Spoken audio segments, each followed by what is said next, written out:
বিনীত গোয়েলের নাম তিনি বলে দিলেন। আর আজকে আমরা দেখলাম সঞ্জয় রায়কে যখন আদালত চত্বরে ঢোকানো হচ্ছে একটা কালো গাড়িতে, কালো কাঁচওয়ালা গাড়িতে করে, সেই গাড়ির ওপরের ছাদ বাজানো থেকে শুরু করে হর্ন দেওয়া থেকে শুরু করে কারা করছেন। পুলিশের এখন মেইন কাজ হচ্ছে তৃণমূলের গুন্ডা খুনি ধর্ষককে হচ্ছে আপনার আশ্রয় সাশ্রয় প্রশ্রয় দেওয়া। মিডিয়া ট্রায়াল করতে গেলে আলটিমেটলি তদন্ত কিছু হয় না। পুলিশ সেই কারণেই বারবার চেষ্টা করছে আপনারা মিডিয়া ট্রায়াল বন্ধ করে দিন, আপনারা পুলিশকে পুলিশের কাজ করতে দিন, আপনাদের যতটুকু এখতিয়ার তার মধ্যে করুন। আমাদের বাড়িতে কি মা বোন নেই?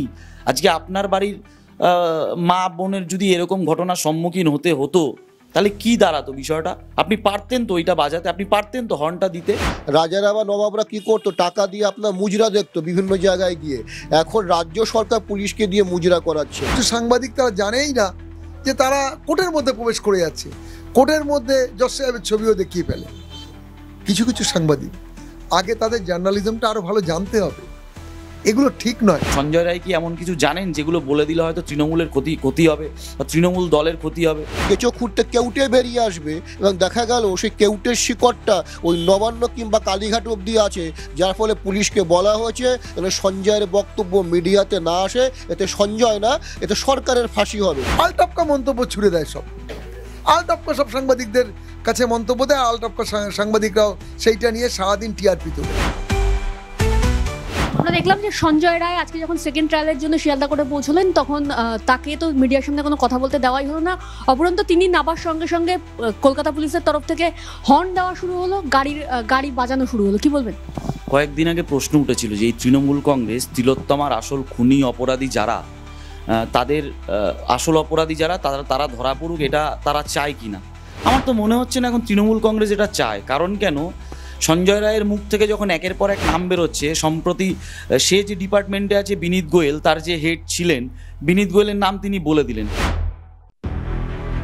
এই নারকীয় ধর্ষণ এবং খুন যা তিলোত্তমার সঙ্গে হয়েছে, এর সঙ্গে 10-12 জন মিনিমাম জড়িয়ে আছে এবং অনেক রাঘব বল বড় বড় মাথা জড়িয়ে আছে, যার ফলে দেখা গেল কেঁচো খুঁড়তে কেউটে বেরিয়ে আসবে এবং দেখা গেল সেই কেউটের শিকড়টা ওই নবান্ন কিংবা কালীঘাট অবধি আছে, যার ফলে পুলিশকে বলা হয়েছে সঞ্জয়ের বক্তব্য মিডিয়াতে না আসে, এতে সঞ্জয় না, এতে সরকারের ফাঁসি হবে। সরকার বাঁচার জন্য এগুলো পুলিশকে দিয়ে করাচ্ছে। সত্যি কথা সেরকম কিছু নয়।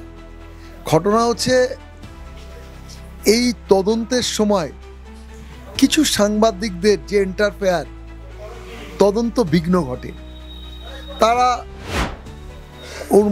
মিডিয়া ট্রায়াল করে ফেলে। মিডিয়া ট্রায়াল করলে যেটা হয়, তদন্ত ঠিক মতো হয় না। দেখুন, আরজি করে ঘটনা দেখে একটু লক্ষ্য করুন। সিবিআইকে দেওয়া হলো, সিবিআই তদন্ত করলো।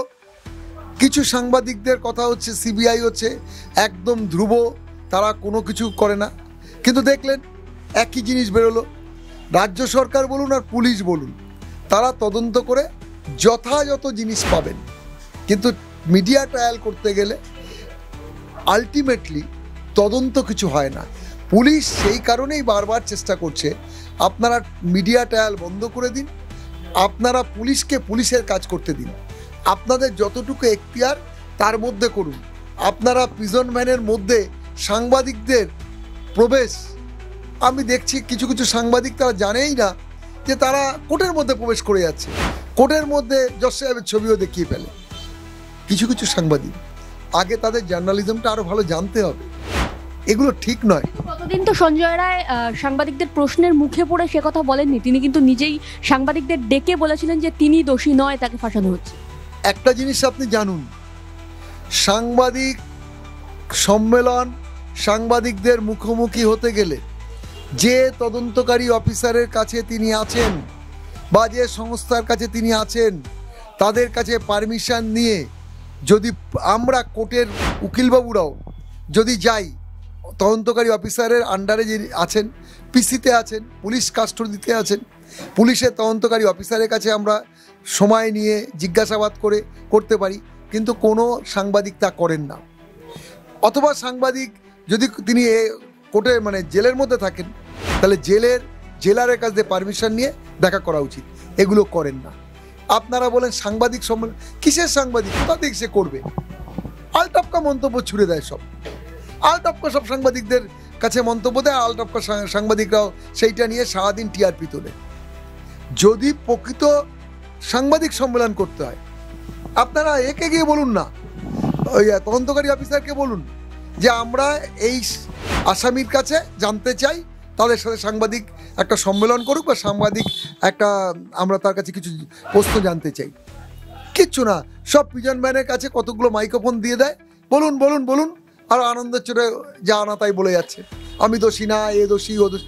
আরে কেউ কোনোদিন বলে আমি দোষী? আজ পর্যন্ত শুনেছেন যে কোনো মার্ডারার বলেছে, কোনো ওই মাতাল বলেছে যে আমি মদ খাই? তিনি নাম করে বলে দিচ্ছেন বিনীত গোয়েল তাকে ফাঁসিয়েছে। আরে নাম করে তো বিনীত গোয়েল কেন, উনি ভাগ্যিস স্বরাষ্ট্রমন্ত্রী অমিত শাহর নাম করেন।